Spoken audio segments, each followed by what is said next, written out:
अस्सलाम वालेकुम everyone, I hope you all are doing great. So एक दफ़ा और हम देख लेते हैं कि रेजिन मिक्सचर हमने कैसे बनाना है। सबसे पहले मैंने मेजरिंग कप ले लिया और अपनी जो मेजरिंग है उसको ज़ीरो कर दिया। इन केस आपका ज़ीरो नहीं आ रहा, जिस तरह कप में ऑलरेडी पहले से रेजिड्यू वगैरह मौजूद है और आपको लग रहा है कि कप का वज़न भी आ रहा है, तो आपने ये तीसरा बटन जो टेयर का बटन लिखा हुआ होता है, इसको आपने प्रेस करना है, तो उससे आपका जो रीडिंग है वो ज़ीरो हो जाएगी। सो यहाँ पे मैं जो है वो पहले हार्डनर डाल रही हूँ। हार्डनर डालने की रीज़न मैं अगेन एंड अगेन बताती जाऊँगी अनटिल और अनलेस आपको ये रट ना जाए, क्योंकि आपकी ज़िंदगी बहुत आसान हो जाती है जब आपकी मिक्सिंग रेज़िन की बहुत आसान हो जाती है। तो सबसे पहले कप में हार्डनर डालना है। हार्डनर डालने के बाद आपने इसमें रेज़िन डालना है। इसमें मैंने 100 हार्डनर डाला था और 200 जो है वो रेज़िन डाला था। टोटल मेरा 300 का मिक्सर जो है वो 300 ग्राम का मिक्सर रेज़िन का ये तैयार हो चुका है। सो इसको 5 मिनट्स घड़ी में देखते हुए मैं आराम आराम से इसको मिक्स करूँगी और आप देख रहे हैं कि मिक्स करने के बाद ये कितना फ्लॉलेस तरीके से, बिल्कुल भी इसमें फॉगीनेस और बिल्कुल भी जो है ना वो रिपल्स या क्या कहेंगे लेयर्स वगैरह नहीं बन रही। सो ये मैंने ले लिया है माइका पाउडर। ये मीम नून का है। ये बहुत ज़्यादा डिमांडिंग कलर है, वाइट पर्ल। बहुत ज़्यादा लोग इसमें निकाह और इंगेजमेंट रेस वगैरह बनाते हैं, तो इन केस आपने आगे अपने बिज़नेस वगैरह के हिसाब से सोचना है तो ये कलर जो है वो आपका बहुत ज़्यादा ज़रूरी है। अगेन एक क्योंकि निकाह डिश बनने लगी है और इसमें मैंने हैंडल्स भी लगाने हैं और मैंने वाइनल स्टिकर्स भी अपने प्रिंट करवा लिए हैं। तो यहाँ पे जो है वो मैंने आपको दिखाना है कि किस तरह मैं रेड रोज़ पेटल्स जो होती हैं, जो कि मैंने एयर ड्राई की हुई हैं। लाइक मुझे मेरी बर्थडे पे एक फ्लावर्स वाला बुके मिला था और उसको मैंने उसी तरह पड़े रहने दिया। उसके जो पेटल्स थी वो बहुत अच्छे तरीके से क्रिस्प ड्राई हो गई थी। क्रिस्प ड्राई इस तरह कह सकते हैं कि हम जिस तरह मैंने हाथ में पकड़ी थी तो वो टूट रही थी, तो उनको मैंने सबको इकट्ठा करके एक ग्लास में रख लिया। सो यहाँ पे मैंने वाइट माइका पाउडर लिया है। अगेन वाइट माइका पाउडर जो कि पर्ल शेड वाला है, ये क्लाइंट्स का बहुत ज़्यादा डिमांडिंग होता है। सो जब भी आपने अपने लिए कलर्स वगैरह ख़रीदने, मेक श्योर कि आप उनमें एक वाइट माइका पाउडर जो पर्ल शेड है, वाइट पर्ल, वो वाला लाजमी लेना है। सो यहाँ पे मैंने जो 300 ग्राम मेरा मिक्सचर तैयार हुआ था उसको मैंने 2 हिस्सों में डिवाइड कर दिया। एक मेरे गोल्ड फ्लेक्स और एक आ गया मेरा वाइट वाला माइका पाउडर में। सो यहाँ पे मैं इसकी अच्छी तरीके से मिक्सिंग कर रही हूँ। बहुत अच्छे तरीके से आपने मिक्सिंग करनी है ताकि जो माइका पाउडर्स हैं उनके लम्स या उसकी जो गुठलियाँ सी हैं वो ना बन जाए आपके। तो यहाँ पे ये मिक्स हो गया अच्छे तरीके से, ठीक है। मिक्सिंग अच्छी तरीके से आ जाएगी रेज़िन की, एज़ वेल एज़ कलर कैसे ऐड करने हैं उनकी। तो आपका ट्रे वगैरह बनाना, आपका कोस्टर वगैरह बनाना, इवन वॉल हैंगिंग वगैरह बनाना, सब कुछ बहुत आसान हो जाएगा। सही है। सो यहाँ पे अब मैं क्या करूँगी कि इसके अंदर ही थोड़े से ड्राइड पेटल, रोज़ पेटल्स जो हैं वो मैं इसमें ऐड कर रही हूँ। रोज़ पेटल्स का मैंने बता दिया कि मेरा जो फ्लावर बुके था वो वैसे ही पड़ा हुआ था, कोई मैंने उसको माइक्रोवेव में या कहीं भी ड्राई नहीं किया। वो खुद ब खुद ही एयर ड्राई इतने प्यारे तरीके से हो गया कि जिस टाइम मैं उनको पकड़ती हूँ तो वो पेटल्स जो हैं वो हाथ में ही भुनना शुरू हो जाती हैं। बहुत अच्छे तरीके से वो ड्राई हुई हुई हैं। सो गोल्ड फ्लेक्स के अंदर ही मैंने इसके जो पेटल्स हैं उनको मैंने ऐड कर दिया। और अब जो मेरा डिज़ाइन है, जो कि मुझे क्लाइंट ने ही कहा था कि हमें साइड पे बॉर्डर्स चाहिए और मिड में जो है वो हमें नेम्स वगैरह चाहिए। सो यहाँ पे आप देखेंगे कि मैं कैसे इनका बॉर्डर जो है वो बनाती हूँ। ये थोड़ा सा करीब से भी आपको नज़र आ रहा है कि किस तरह ये जो पेटल्स हैं इन पे अच्छे तरीके से ये ड्राई हुई हुई है। सो इनको मैंने थोड़ा सा और क्रश कर दिया क्योंकि मुझे लग रहा था कि ज़्यादा पेटल्स डालूँगी तो थोड़ी और खूबसूरती इसकी निकल आएगी।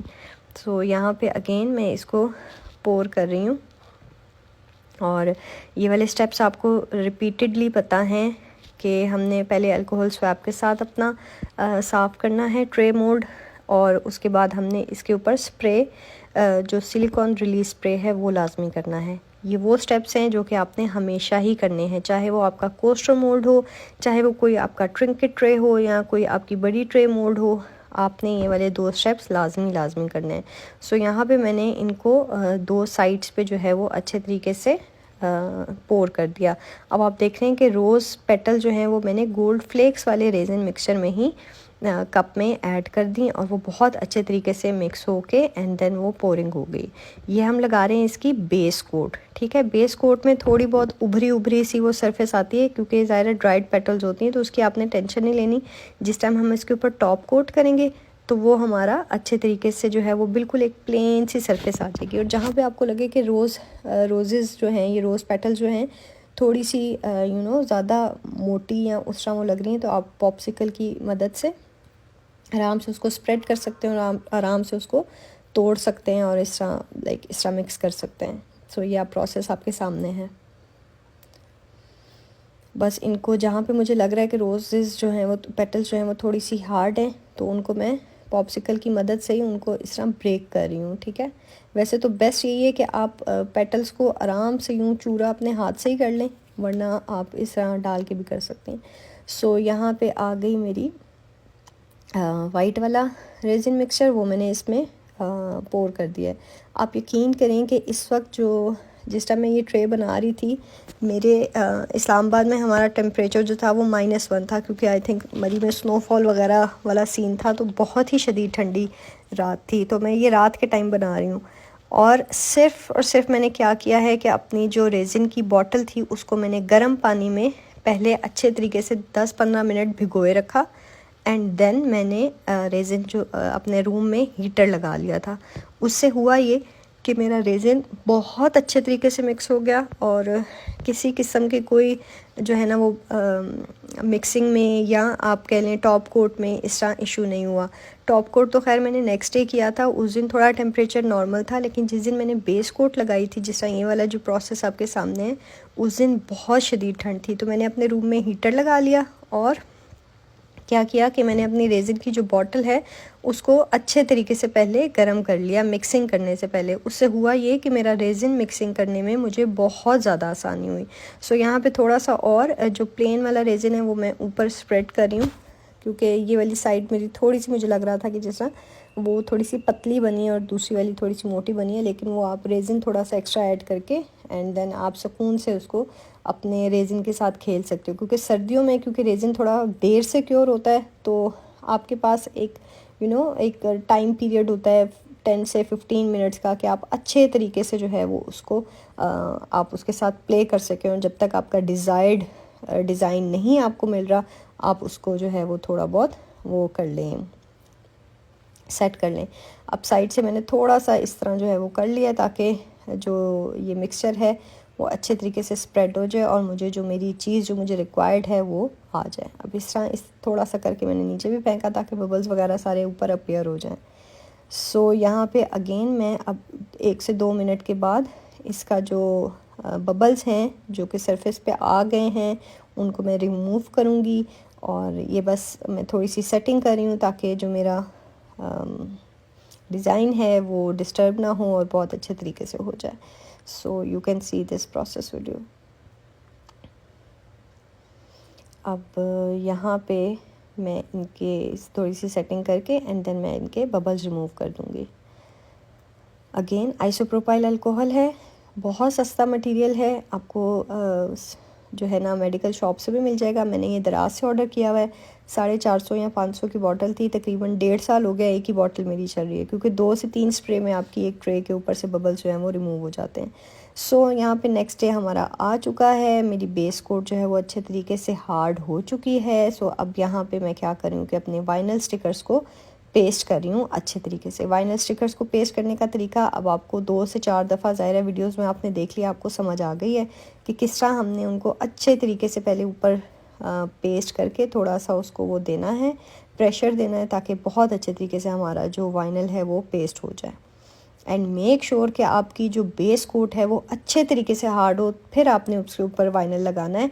अदरवाइज़ आपके हाथों के निशान, आपके टेप के निशान लाजमी पड़ जाएंगे।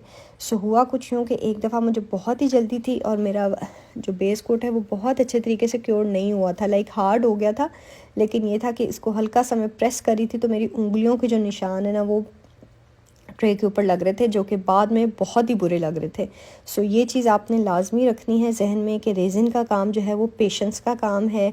आपने थोड़ा सा तसल्ली से और हौसले के साथ काम करना है। जब तक आपका बेस कोट परफेक्टली ड्राई नहीं हो जाता, परफेक्टली क्योर नहीं हो जाता, वाइनल्स मत लगाइएगा।